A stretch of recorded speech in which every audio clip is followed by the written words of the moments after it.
भागवत महापुराण जो है वो कृष्ण का साक्षात शरीर है। इसका पाठ करने मात्र से लोगों का, मनुष्य का कल्याण हो जाता है। इसका पाठ सुनने का बहुत महत्व है और पढ़ने का भी बहुत महत्व है। जो भी इंसान डेली इनका एक अध्याय पाठ सुन या पढ़ लेता है, उसका जीव का कल्याण हो जाता है और ऋषियों का जो है कर्ज भी मिट जाता है। ये श्रीमद् भागवत महापुराण का 10वां स्कंध है। श्री सुखदेव जी कहते हैं, भरत वंश शिरोमणि परीक्षित, कंस की 2 रानियां थीं। कंस को मार डाले ना, कृष्ण जब कंस को मार डाले तो उनकी जो दोनों रानी थी वो बहुत व्याकुल हो गई और अपने पिता से जा करके सारी बातें बता दी। हाँ, पति के मृत्यु से उन्हें बड़ा दुख हुआ। अपने पिता की राजधानी में चली गई वो दोनों, और पिता का मगधराज जरासंध, उसे सारा विधवा होने का वर्णन बता दियो। तो जरासंध को बड़ा शोक हुआ, परंतु पीछे क्रोध से तिलमिला उठे और उसने यह निश्चय किया कि मैं पृथ्वी पर एक भी यदुवंशी नहीं रहने दूंगा। युद्ध की बहुत बड़ी तैयारी की और 23 अक्षौहिणी सेना के साथ यदुवंशियों की राजधानी मथुरा को चारों ओर से घेर लिया। भगवान श्री कृष्ण ने देखा कि जरासंध की सेना क्या है, उमड़ता हुआ समुद्र है। उन्होंने यह भी देखा कि उसने चारों ओर से हमारी राजधानी घेर ली है। हमारे स्वजन पूर्ववासी भयभीत हो रहे हैं। भगवान श्री कृष्ण पृथ्वी का भार उतारने के लिए ही मनुष्य का सा भेष धारण किए हुए हैं। अब उन्होंने विचार किया कि मेरे अवतार का क्या प्रयोजन है, इस समय इस स्थान पर मुझे क्या करना चाहिए। उन्होंने सोचा यह बड़ा अच्छा हुआ कि मगधराज जरासंध अपने अधीनस्थ नरपतियों की पैदल घुड़सवार रथी हाथियों अक्षौहिणी सेना इकट्ठी कर ली है। माने हमको अब कहीं जाना नहीं पड़ेगा और राक्षसों का संहार मैं यहीं पर बैठे बैठे ही कर दूंगा। सारे असुर जो है हमारे पास खुद पे खुद आ गए, अब हमको कहीं ढूंढना नहीं पड़ेगा। हाँ, परीक्षित, भगवान श्री कृष्ण इस प्रकार विचार कर ही रहे थे कि आकाश से सूर्य के समान चमकते हुए 2 रथ आ पहुँचे और उनमें युद्ध की सारी सामग्रियाँ सुसज्जित थी। सारथी उन्हें हाँक रहे थे और भगवान के दिव्य सनातन आयुध भी अपने आप वहां आकर उपस्थित हो गए। उन्हें देखकर भगवान श्री कृष्ण अपने बड़े भाई बलराम जी से कहा, भाई जी आप बड़े शक्तिशाली हैं। इस समय जो यदुवंशी आपको ही अपना स्वामी और रक्षक मानते हैं, जो आपसे ही सनाथ हैं, उन पर बहुत बड़ी विपत्ति आ पड़ी है। देखिए, यह आपका रथ और आपके प्यारे आयुध हल मूसल भी आ पहुंचा है। रथ पर सवार होकर शत्रु का संहार कीजिए। तो भगवान साधुओं का कल्याण करने के लिए दोनों ने अवतार ग्रहण किया है। 23 अक्षौहिणी सेना पृथ्वी का यह विपुल भार नष्ट कीजिए। ऐसे कहत हैं बलराम जी से कि तुम जो है अब इस रथ पर सवार होकर के और सब राक्षसों का संहार कर दीजिए। श्री कृष्ण का रथ हाँक रहा था। दारुक और पुरी से बाहर निकलकर उन्होंने अपना 5 जन्य शंख बजाया। उनके शंख की भयंकर ध्वनि सुनकर शत्रु पक्ष की सेना के वीरों का हृदय डर के मारे थर्रा उठा। उन्हें देखकर मगधराज जरासंध ने कहा, पुरुषाधम कृष्ण, तू तो अभी निरा बच्चा है। अकेले तेरे साथ लड़ने में मुझे लाज लग रही है। इतने दिनों तक तू न जाने कहाँ कहाँ छिपा फिरता था। मंद, तू तो अपने मामा का हत्यारा है, इसीलिए मैं तेरे साथ नहीं लड़ सकता। जा, मेरे सामने से भाग जा। बलराम, यदि तेरे चित्त में यह श्रद्धा हो कि युद्ध में मरने पर स्वर्ग मिलता है तो तू आ, हिम्मत बांधकर मुझसे लड़। मेरे बाणों से छिन्न भिन्न हुए शरीर को यहाँ छोड़कर स्वर्ग में जा, अथवा यदि तुझ में शक्ति हो तो मुझे मार डाल। भगवान श्री कृष्ण ने कहा, मगधराज, जो सूरवीर होते हैं वे तुम्हारे तरह डींग नहीं हाँकते और बल पौरुख दिखलाते हैं। देखो अब हम तुम्हारी मृत्यु तुम्हारे सिर पर नाच रही है। तुम वैसे ही अकबक रहे हो जैसे मरने वाले बकबकाते हैं। सन्निपात रोगी जो होते हैं वो बकबक करने लगते हैं मरते समय। श्री सुखदेव जी कहते हैं, परीक्षित, जैसे वायु बादलों से सूर्य और धुएं से आग को ढक लेती है, किंतु वास्तव में वो ढकते नहीं, उनका प्रकाश फिर फैलती है, वैसे ही मगधराज जरासंध ने भगवान श्री कृष्ण और बलराम के सामने आकर अपनी बहुत बड़ी बलवान अपार सेना उन्हें चारों ओर से घेर लिया। यहाँ तक कि उनकी सेना, रथ, ध्वजा, घोड़ों, सारथियों का दिखना भी बंद हो गया।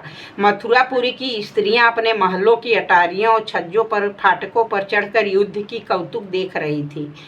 जब उन्होंने देखा कि युद्ध भूमि में भगवान श्री कृष्ण की गरुड़ चिन्ह से चिन्हित और बलराम जी की ताल चिन्ह से चिन्हित ध्वजा वाले रथ नहीं दिख रहे हैं, तब वो शोक के आवेश में मूर्छित हो गई। मथुरा की जितनी स्त्रियां रहीं वो मूर्छित हो गईं कि कृष्ण तो दिख ही नहीं रहे हैं, बलराम तो दिख ही नहीं रहे हैं।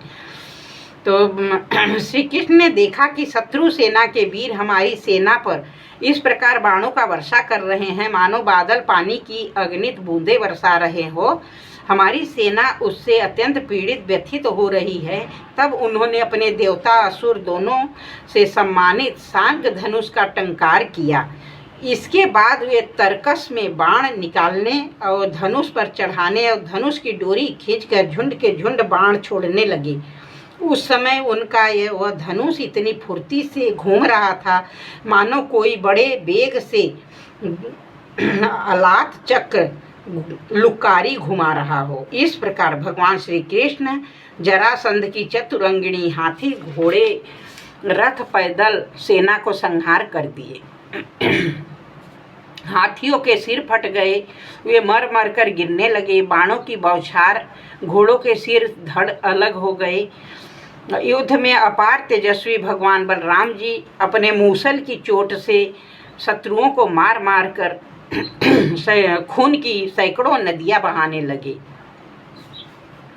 हाथी घोड़े छटपटा रहे, मनुष्यों की भुजाएं सांप के समान जान पड़ती थी और ग्राहों के समान जान पड़ते थे, जांघें मछलियों के समान। इस प्रकार जरासंध की सारी सेना मारी गई। शरीर में केवल प्राण बाकी रहे। तब भगवान श्री बलराम जी ने जैसे एक सिंह दूसरे सिंह को पकड़ लेता है, वैसे ही बलपूर्वक महाबली जरासंध को पकड़ लिया। जरासंध ने पहले बहुत से विपक्षी नरपतियों का वध किया था, परंतु आज उसे बलराम जी वरुण की फांसी मनुष्यों के फंदे से बांध रहे हैं। भगवान श्री कृष्ण ने यह सोचकर कि यह छोड़ दिया जाएगा तो और भी सेना इकट्ठी करके लाएगा। तो कृष्ण सोचा था इसको छोड़ दिया जाए तो और असुर सेना ये खोज करके फिर से लड़ने के लिए आएगा।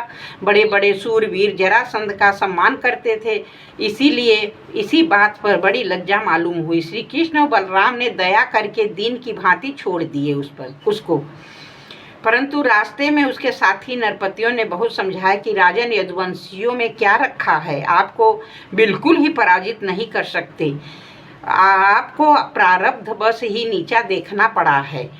लोगों ने भगवान की इच्छा, फिर विजय प्राप्त करने की आशा आदि बतलाकर दृष्टांत एवं युक्तियाँ दे देकर बात समझा दी कि आपको तपस्या नहीं करनी चाहिए। परीक्षित, उस समय मगधराज जरासंध की सारी सेना मर चुकी थी। भगवान बलराम जी ने उपेक्षा पूर्वक उसे छोड़ दिया था। इससे वह बहुत उदास होकर अपने देश मगध को चला गया। परीक्षित, भगवान श्री कृष्ण की सेना में किसी का बाल भी बांका न हुआ। जरासंध की 23 छावनी सेना पर, जो समुद्र के समान थी, सहज ही विजय प्राप्त कर लिए। अब पुष्पों की वर्षा होने लगी भगवान के ऊपर और श्री कृष्ण की विजय से उनका हृदय आनंद से भर गया। मथुरा वालन कर श्री कृष्ण आकर उनसे मिले। सूत, मगध और बंदी जन उनकी विजय गीत गा रहे थे। कृष्ण की विजय गीत सब नगरवासियों ने उनका गाने लगे। मथुरा की एक एक सड़क गली सजा दिया गया। हंसते खेलते नागरिक चहल पहल, सारा नगर छोटी छोटी झंडियों और बड़ी बड़ी विजय पताकाओं से सजा दिया गया। परीक्षित इस प्रकार 17 बार 23 छावनी सेना इकट्ठी करके मगध राज जरासंध ने भगवान श्री कृष्ण के द्वारा सुरक्षित यदुवंशियों के युद्ध किया, किंतु यादवों ने भगवान श्री कृष्ण की शक्ति से हर बार सारी सेना नष्ट कर दी। जब सारी सेना नष्ट हो जाती तब यदुवंशियों के उपेक्षा पूर्वक छोड़ देने पर जरासंध अपनी राजधानी में लौट जाता। हार गया। वो 17 बार जरासंध हार गया था। जिस समय 18वां संग्राम छिड़ने वाला था, उसी समय नारद जी का भेजा हुआ वीर काल यवन दिखाई पड़ा। युद्ध में काल यवन के सामने खड़ा होने वाला वीर संसार में दूसरा कोई नहीं था। उसने जब यह सुना कि यदुवंशी हमारे ही जैसे बलवान हैं, तब 3 करोड़ मिलेच्छों के साथ वो मथुरा को घेर लिया। काल यवन बहुत बलशाली रहा। काल यवन की यह असमय चढ़ाई देखकर भगवान श्री कृष्ण ने बलराम जी के साथ मिलकर विचार किया हो, इस समय तो यदुवंशियों पर जरासंध और काल यवन के दो विपत्तियां एक साथ मंडरा रही है। आज इस परम बलशाली यवनों ने हमें आकर घेर लिया है। जरासंध भी आज कल या परसों में आ ही जाएगा। यदि हम दोनों भाई इसके साथ लड़ने में लग गए, उसी समय जरासंध भी आ पहुंचा तो वह हमारे बंधुओं को मार डालेगा, कैद करके नगर में ले जाएगा, क्योंकि वह बहुत बलवान है। इसीलिए आज हम लोग एक ऐसी दुर्ग, ऐसा किला बनाएंगे जिससे किसी भी मनुष्य का प्रवेश करना अत्यंत कठिन होगा। किले में पहुंचकर यवन का वध कराएंगे। बलराम जी से इस प्रकार सलाह करके भगवान श्री कृष्ण समुद्र के भीतर एक ऐसा दुर्गम नगर बनवाया जिसमें सभी वस्तुएं अद्भुत थी। नगर की लंबाई चौड़ाई 48 कोस की थी। उस नगर की एक एक वस्तु में विश्वकर्मा का विज्ञान और शिल्प कला की निपुणता प्रकट होती थी। उसमें वास्तुशास्त्र के अनुसार बड़ी बड़ी सड़कों, चौराहों, गलियों का यथास्थान ठीक ठीक विभाजित किया गया था। वह नगर ऐसे सुंदर सुंदर उद्यान और विचित्र विचित्र उपवनों से युक्त था।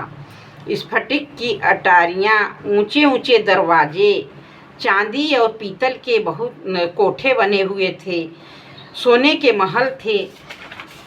और परीक्षित, उस समय देवराज इंद्र ने भगवान श्री कृष्ण के लिए पारिजात वृक्ष और सुधर्मा सभा को भेज दिया। वह सभा ऐसी दिव्य थी कि उसमें बैठे हुए मनुष्य को भूख प्यास आदि मर्त्य लोक के धर्म नहीं छू पाते थे। वरुण जी ने ऐसे बहुत से श्वेत घोड़े भेज दिए जिनका एक एक कान श्याम वर्ण का था, जिनकी चाल मन के समान तेज थी। धनपति कुबेर जी ने अपनी 8 निधियां भेज दी। दूसरे लोकपालों ने अपनी अपनी विभूतियां भगवान के पास भेज दी। परीक्षित, सभी लोकपालों को भगवान श्री कृष्ण ने अधिकार के निर्वाह के लिए शक्तियां सिद्धियां दी।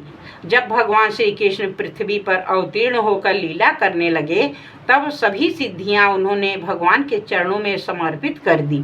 भगवान श्री कृष्ण ने अपने समस्त स्वजन संबंधियों को अपनी अचिंत महाशक्ति योग माया के द्वारा द्वारिका में पहुंचा दिया। शेष प्रजा की रक्षा के लिए बलराम जी को मथुरापुरी में रख दिया और उनसे सलाह लेकर गले में कमलों की माला पहने बिना कोई अस्त्र शस्त्र लिए स्वयं नगर के बड़े दरवाजे से बाहर निकल आए। बोलिए श्री कृष्ण भगवान की जय।